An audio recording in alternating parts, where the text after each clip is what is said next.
Bien, hermanos, hay bastante lugar, hermanos, pásenle para que acomódense donde puedan estar más cómodos, hermanos.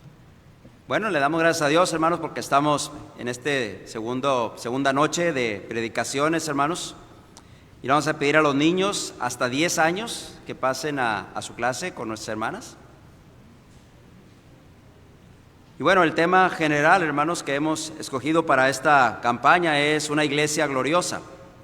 Y el día de ayer, hermanos, hablábamos de la iglesia en profecía. Nuestro hermano Raúl nos hablaba acerca de eso. Cómo nuestro Dios, hermanos, planeó la iglesia, hermanos, desde la eternidad y fue revelando, hermanos, el establecimiento de ese reino a través de todo el Antiguo Testamento hasta que, hermanos, vino a ser establecido allá por el año 33 después de Cristo, en el día del Pentecostés posterior a la muerte del Señor Jesucristo. Y, hermanos, también se habló acerca, hermanos, no solamente de la iglesia en profecía, sino también de la relación que Cristo tiene con la iglesia, hermanos, para que viéramos esa intimidad que los cristianos, como miembros del cuerpo de Cristo, tenemos con nuestro Señor. Y el día de hoy, hermanos, seguramente vamos a ser también edificados. En este momento le toca nuevamente a nuestro hermano Pablo Horna el traernos el siguiente tema.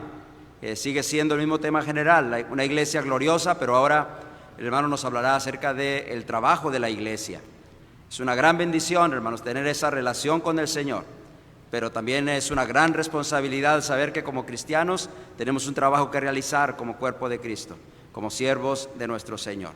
Su hermano Pablo Horna está aquí, hermanos. Él es de Santiago, en el país de Panamá, y está aquí con nosotros con su esposa, nuestra hermana Cristín, también con su niño Samuelito, y nos hemos edificado el día de ayer y este día también con la enseñanza del hermano. Hoy le dimos duro, ¿verdad? Bastantes horas, hermanos, que el hermano pasó enseñando ahí sobre predicación expositiva. Bueno, en esta hora él va a hacer uso de la palabra, hermanos, para traernos el mensaje de esta hora. Así que no le voy a quitar más el tiempo a mi hermano Pablo para que él nos predique la palabra.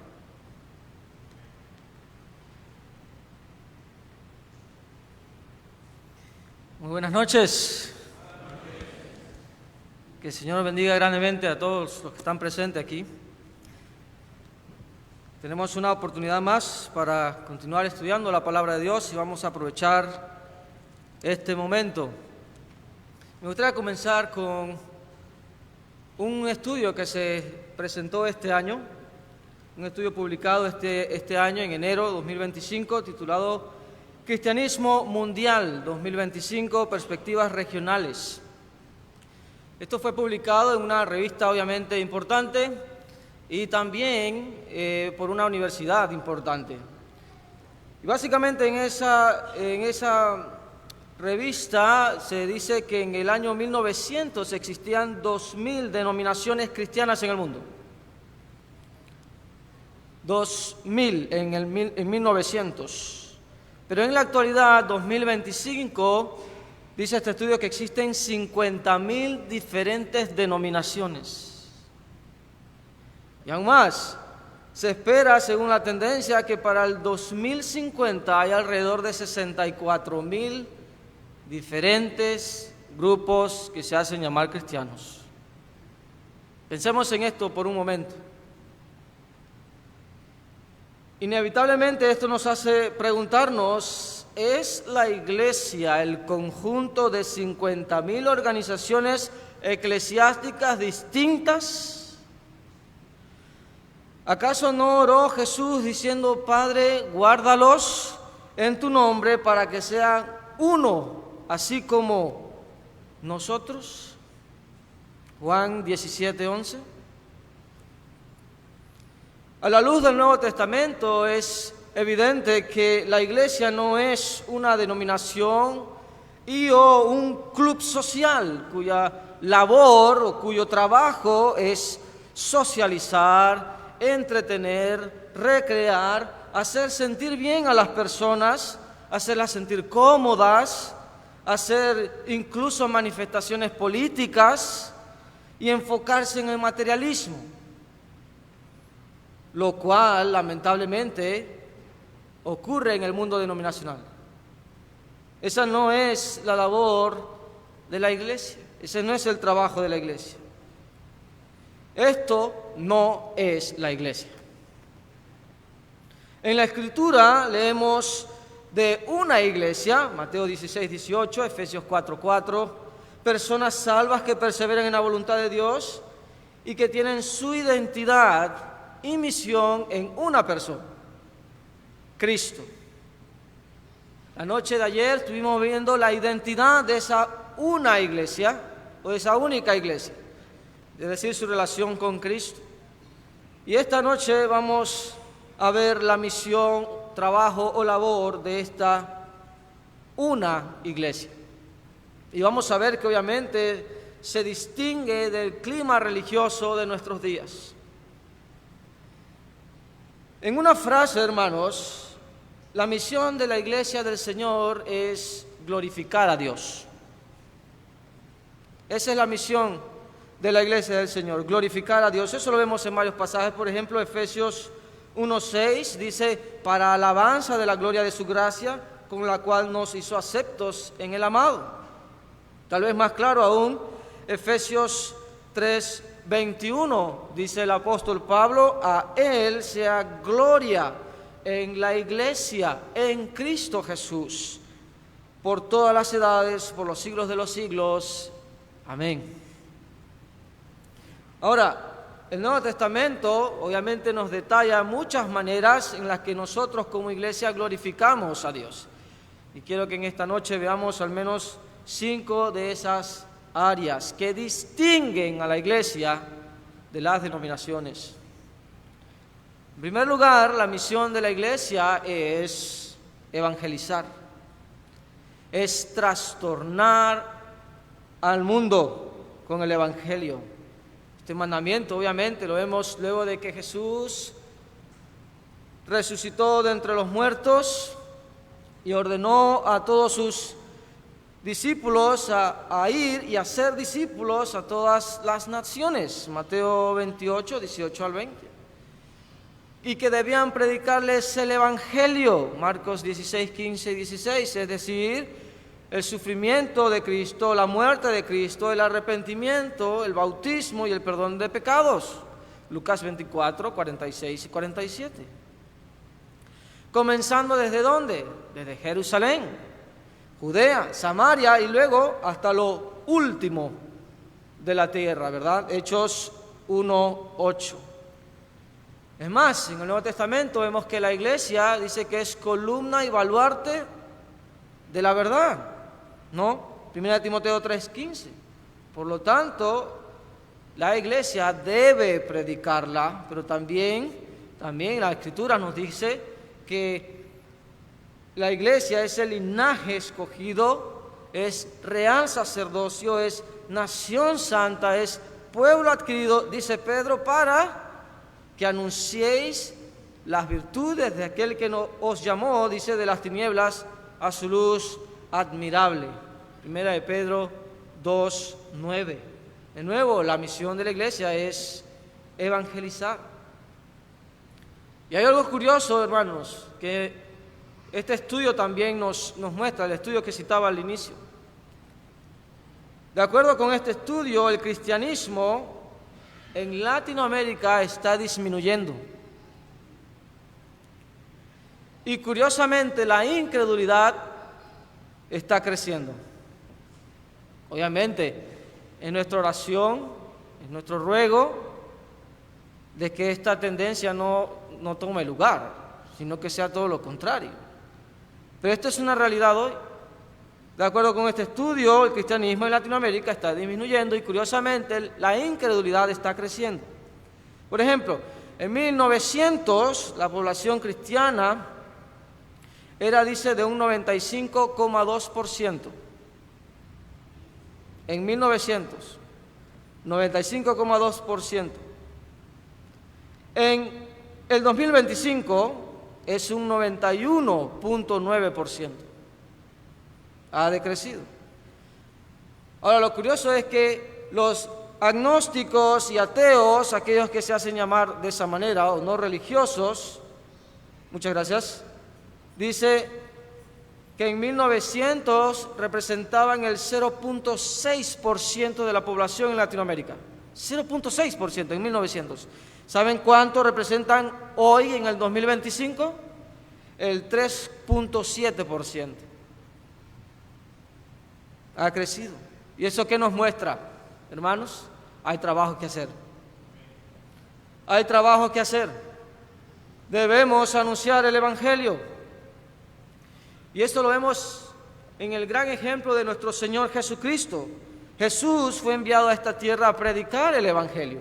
Él consideró necesario y lo hizo por amor a las almas. En Lucas 4:43 leemos, Él dice, es necesario que también a otras ciudades anuncie el Evangelio del reino de Dios, porque para esto he sido enviado. Nosotros debemos hacer lo mismo. Jesús es nuestro máximo ejemplo. Pablo es otro gran ejemplo. La gran comisión la consideró necesaria. Él dijo, pues si anuncio el Evangelio, dice, no tengo por qué gloriarme, porque me es impuesta necesidad. Y ay de mí, dice, si no anunciar el Evangelio. Primera de Corintios 9:16. Los demás apóstoles, ante la oposición, dijeron, no podemos dejar de decir lo que hemos visto y oído. Hechos 4:20. Dice, y no cesaban de enseñar, de decir estas cosas, de predicar a Jesucristo. Hechos 5:42. Aún más, la iglesia primitiva, ante la persecución, dice, iban por todas partes anunciando el Evangelio. Hechos 8:4. Es más, en una oración de estos discípulos, dice que oraron, concede a tu siervo que con todo denuedo hablen tu palabra. Hechos 4:29.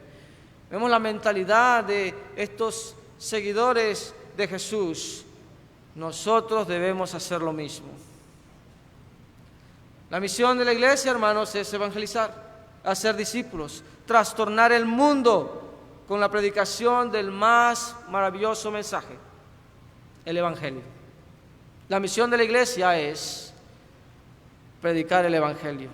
En segundo lugar, también la misión de la iglesia es amar, es ser benevolente, en otras palabras. Jesús les dice a sus discípulos, un mandamiento nuevo os doy, que os améis unos a otros, como yo os he amado, que también os améis unos a otros. En esto conocerán todos que sois mis discípulos, si tuviereis amor los unos con los otros. Está muy claro, Juan 13:34 y 35. Debemos amar. Mateo 22:39. Segundo más grande mandamiento, dice, amarás a tu prójimo como a ti mismo. Y obviamente debemos amar. Cuando hablamos de amor en el Nuevo Testamento, hacemos referencia a esa cálida apreciación por los demás.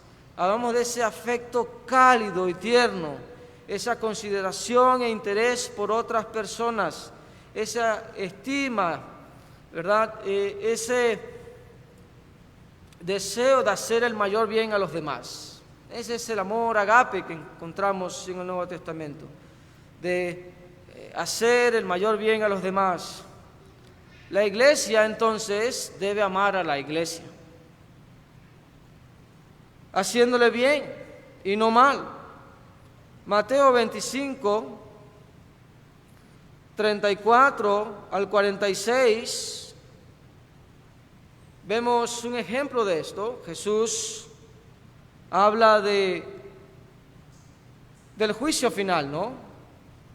Y Él habla de ciertas condiciones que pasan sus pequeños. Dice, hambre, sed, estar desnudo. Estuve en estas condiciones, dice Jesús, y no me cubriste, y no me diste de beber, no me diste de comer. El amor va a ser uno de los aspectos por los cuales vamos a ser juzgados en el juicio final. Eso enseña Mateo 25. Entonces debemos amar a la iglesia, hacerle el bien y no el mal. Pero también a los de afuera, Gálatas 6:10 dice, así que según tengamos oportunidad, hagamos bien a todos, mayormente a los de la familia de la fe. Pero debemos hacerle bien a todos. Santiago 2:1-9, hermanos míos, que vuestra fe en nuestro glorioso Señor Jesucristo sea sin acepción de personas. Y luego pone el caso, ¿no? Porque si en vuestra congregación entra un hombre así, así, así, y ustedes lo apartan.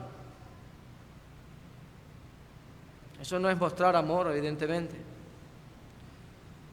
Y esto lo vemos también en Jesús. Jesús dio su vida por amor a todos, por nosotros, por sus enemigos. Romanos 5:10. Él es amor y exhibió en la cruz la máxima expresión de amor. Él amó a todos, murió por todos. Nosotros debemos hacer lo mismo. La iglesia primitiva mostró este amor sacrificial porque dice que vendían sus propiedades y sus bienes y lo repartían a todos según la necesidad de cada uno. Hechos 2:45. Está muy claro, la misión de la iglesia es amar. Y aún más, Hechos 4:32 dice, y no había entre ellos ningún necesitado. Son palabras mayores, ¿no? Imagínense, no había necesidad entre ellos. ¡Qué desafío! La misión de la iglesia es amar. Es hacer el mayor bien posible a todos, a los de afuera, pero especialmente a la iglesia. Hay muchas maneras en que podemos hacer esto, obviamente. Es interesándonos por los demás, específicamente en sus necesidades materiales como espirituales. ¿Y qué hay de los de afuera? De igual manera, muchas cosas que nosotros como iglesia, como proyección social, podemos hacer para mostrar amor a los necesitados de allá afuera y hacerlo efectivamente, eficazmente. Recuerdo en mis años de estudiante de escuela de predicación tener que visitar varias congregaciones y algo que me llamaba la atención es ir a sus murales y ver sus obras. Y me encantaba ver cómo muchas congregaciones en Estados Unidos tienen ese amor por los de afuera en donar fondos, dinero, a hospitales, por ejemplo, de cáncer, de hospitales de niños, ¿verdad?, que sufren cáncer. Es una manera en que podemos ayudar a los necesitados allá afuera. No hay nada más terrible que un niño sufra esa enfermedad. Hay muchas cosas, este es un ejemplo, pero muchas cosas que podríamos hacer como iglesia para ayudar a los de afuera, para mostrar amor. Porque recordemos que la iglesia no es un club social, tiene una proyección social que debe cumplir. Y esto se muestra también con amor. Así que, hermanos, la misión de la iglesia es amar, hacer el mayor bien posible a todos, a los de afuera como también a los de adentro. Es nuestro deber entonces darle a la iglesia nuestro intelecto, nuestras fuerzas, tiempos, bienes e incluso nuestra vida. Primera de Juan 3:16, más claro imposible. Primera de Juan 3:16. En esto hemos conocido el amor, en que Él puso su vida por nosotros. También nosotros debemos poner nuestras vidas por la iglesia. Los hermanos son la iglesia son personas salvas. Debemos estar dispuestos a dar incluso nuestra vida por la iglesia. La misión de la iglesia, en tercer lugar, hermanos, también es la santificación. La misión de la iglesia es santificarse, es ser contracultura. Veamos esto. Los que han obedecido al Evangelio, hermanos, han sido santificados por Dios en Cristo. Eso es lo que vemos en pasajes como Romanos 6:22. Mas ahora habéis sido libertados del pecado y hechos siervos de Dios, tenéis por vuestro fruto la santificación. Aquí vemos un sentido de la santificación, ¿no? Cuando obedecemos el Evangelio y somos trasladados de las tinieblas al reino de su amado Hijo, eso es santificación, es ser apartados para servir a Dios. Pero también vemos esto al haber sido perdonado de nuestros pecados. Pero también vemos esto como un continuo llamado. Primera de Tesalonicenses 4:3 dice, pues la voluntad de Dios es vuestra santificación. O sea, una vez santificados, ¿cuál es nuestro deber? Perseverar, permanecer en la santificación. Y 1 Tesalonicenses 4:3, versículos en adelante, nos muestra cómo, que os apartéis de fornicación, de esto y de esto y lo otro, ¿no? Hebreos 12:14 también es muy claro, seguid la paz y la santidad, sin la cual nadie verá al Señor. 1 de Pedro 1:16, porque escrito está, sed santos, porque yo soy santo, dice el Señor. Esta realidad la vemos en Efesios. Cristo amó y se entregó por la iglesia, ¿para qué? Dice, para santificarla, habiéndola purificado, con el fin de que sea una iglesia, dice, gloriosa, que no tuviese mancha, ni arruga, ni cosa semejante, sino que fuese santa y sin mancha. Efesios 5:25 al 27.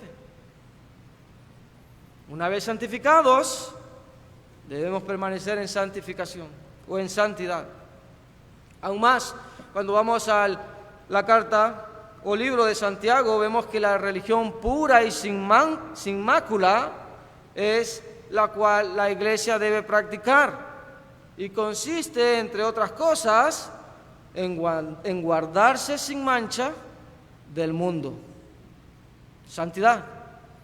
Santiago 1:27. La pregunta entonces es, ¿cómo la iglesia se santifica? La Escritura es específica. Los cristianos no deben conformarse a este siglo y sus prácticas inmorales. Por lo tanto, debe apartarse de las obras de las tinieblas. Gálatas 5 nos las muestra, las obras de la carne. Y más bien, ¿qué debe hacer? Reprenderlas. Efesios 5:11 es muy claro. Dice el apóstol Pablo, y no participéis en las obras infructuosas de las tinieblas, sino más bien reprendedlas. ¿Cómo cuáles? ¿Qué obras de las tinieblas? ¿No la fornicación? Un mal ampliamente propagado. La fornicación y todas sus formas, la cohabitación o la unión libre, o vivir juntos sin casarse, adulterio, homosexualismo, bestialismo, etcétera, etcétera. Como también las demás obras de la carne que vemos en Gálatas 5, 19 al 21. Interesantemente ese pasaje dice, y cosas semejantes.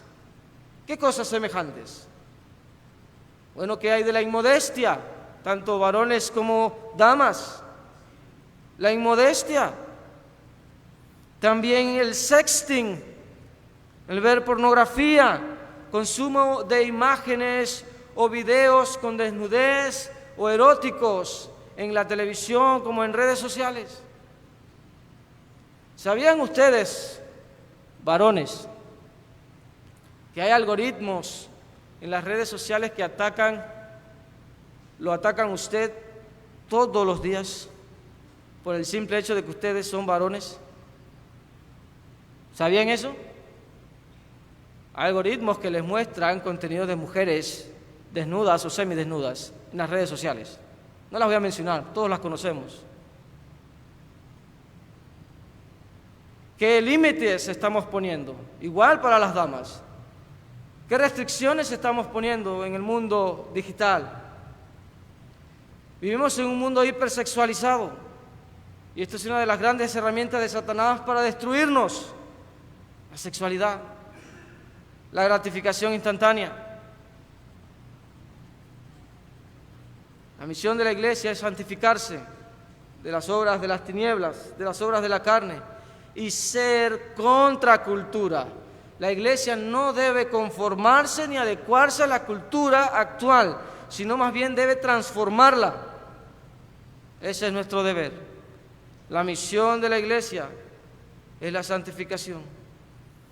Pero también la misión de la iglesia, en cuarto lugar, es honrar la doctrina. Veamos este otro aspecto. La misión de la iglesia es honrar la doctrina. En otras palabras, es ser obediente a su fundador, Cristo. Jesús es la verdad por la cual podemos ir al Padre y ser salvos de la paga del pecado y la ira venidera. Eso lo vemos en pasajes como Juan 14:6, Juan 8:32. Jesús vino a este mundo a darnos esa verdad salvadora, que es la palabra de Dios. Él equipó a sus apóstoles con esa verdad y luego el Espíritu Santo les enseñó y recordó toda esa verdad, Juan 14:26, y también los guió a toda la verdad, Juan 16:12 y 13. Hoy tenemos esa verdad, la más confiable revelación y más atestiguada escritura en la historia humana, el Nuevo Testamento, en la cual la iglesia debe perseverar. Hermanos, Cristo murió por la verdad y por esa verdad nosotros debemos estar dispuestos a morir también. Hoy tenemos esa verdad, la más confiable, y la iglesia debe perseverar en esa verdad para su salvación. Es de consecuencia eterna, no es un juego. Hechos 2:42 nos lo dice claramente, el ejemplo de la iglesia del primer siglo: y perseveraban en la doctrina de los apóstoles, en la comunión unos con otros, en el partimiento del pan y en las oraciones. Es más, según la segunda carta de Juan es aún más explícita.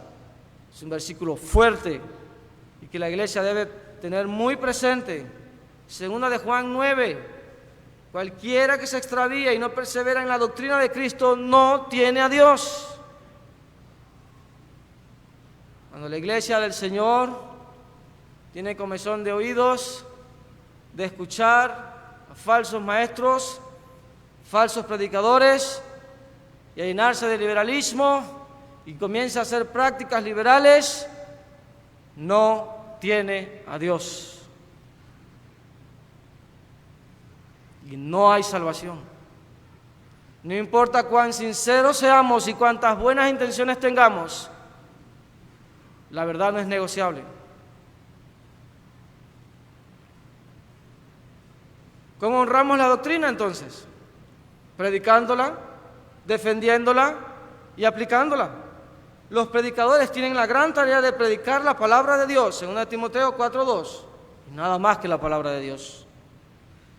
Predicarla a la iglesia para su edificación, exhortación y consolación, 1 Corintios 14:3. La iglesia entonces tiene la responsabilidad de aplicarla a cabalidad. ¿Cómo? Vamos a dar ejemplos específicos. La iglesia del Señor guarda y persevera en la doctrina de la disciplina, por ejemplo. ¿Sabemos cuán necesaria es la doctrina de la disciplina? Guarda, aplica a cabalidad la iglesia del Señor la adoración, la doctrina de la adoración. Debe ser en espíritu y en verdad. ¿Qué hay de la unidad? ¿Es la unidad en la verdad en Cristo o es la unidad en las diversas doctrinas? Como está pasando en muchas congregaciones en el norte. Bueno, tú piensas así, yo pienso así, no importa, vamos a abrazarnos, no pasa nada. Y vamos a trabajar juntos. Esto es lo que el Señor quería, unidad y amor. No, el Señor quiere unidad en base a su verdad. No quiere unidad bajo conceptos humanos. De nuevo, por la verdad murió Jesús. ¿Qué hay de la doctrina del matrimonio, divorcio, nuevas nupcias?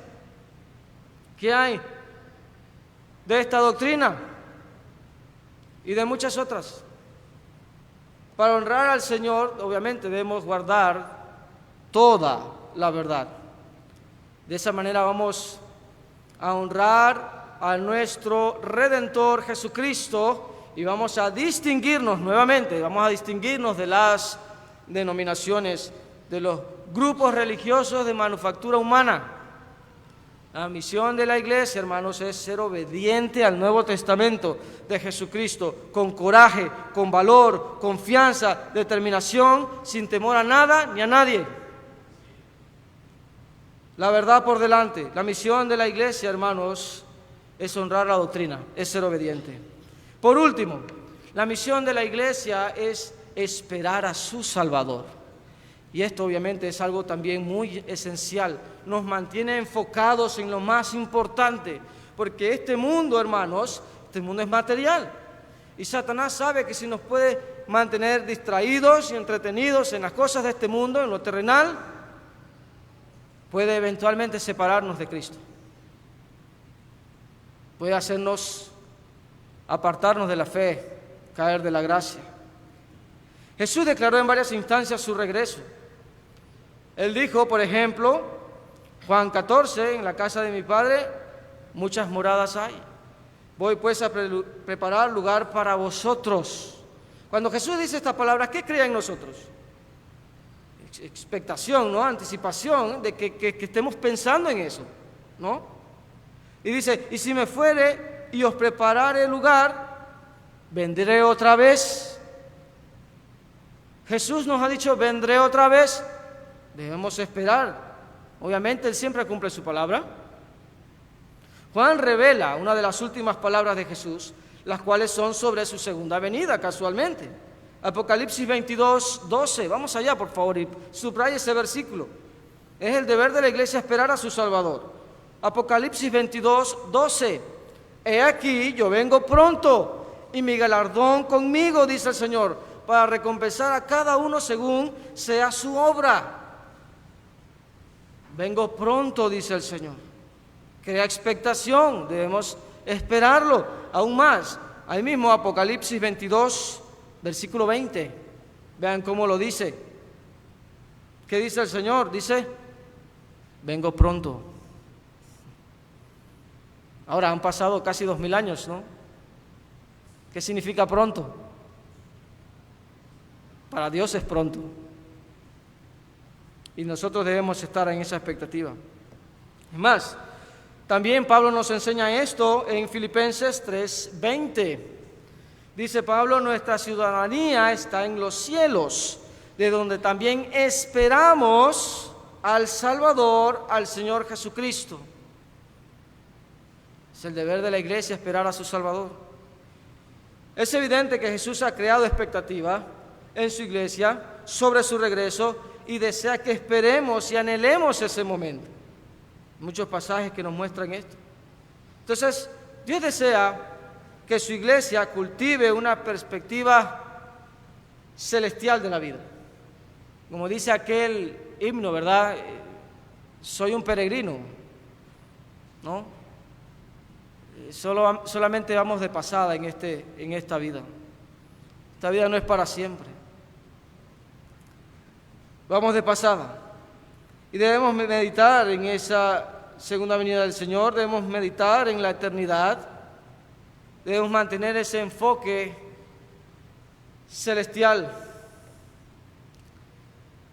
Eso es lo que también vemos en Colosenses 3, 1 en adelante, ¿no? Dice, sí, pues, habéis resucitado con Cristo, buscad las cosas de arriba. De nuevo, Satanás sabe, hermanos, que si logra entretenernos y distraernos con las cosas de este mundo, con el secularismo, puede ganarnos la partida. Recordemos, Él no quiere irse solo al castigo eterno. Él no quiere irse solo. Él quiere llevarse a cuantos más pueda consigo. Esperamos al Señor, pero también esperamos su galardón eterno. Segunda de Pedro 3:11 en adelante nos muestra esto. Dice, puesto que todas estas cosas han de ser deshechas, ¿cómo no debéis vosotros, dice, andar en santa y piadosa manera de vivir, esperando y apresurándoos para la venida del día de Dios? Debemos esperar la venida de nuestro Salvador, a donde nos llevará a morar con Él por la eternidad en los cielos. En conclusión, hermanos, Dios desea que cumplamos nuestra misión como iglesia para que moremos con Él para siempre. Dios nos ha trasladado al reino de su Hijo para que lo glorifiquemos, evangelizando, amando, santificándonos, honrando su doctrina y esperando el regreso de Jesús. Finalizo con esta cita,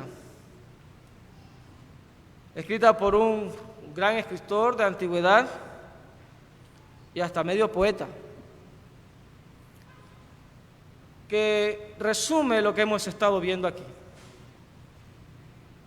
Dice así: la iglesia es el lugar más hermoso. Nada en el mundo es más hermoso para Dios que su iglesia.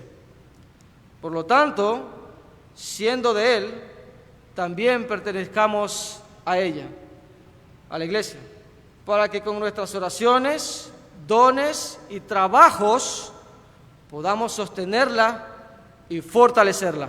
Amén. Seamos la iglesia de Cristo, hermanos. Cumplamos nuestra misión, glorifiquemos a nuestro Rey y distingámonos de las denominaciones. Que el Señor les bendiga grandemente.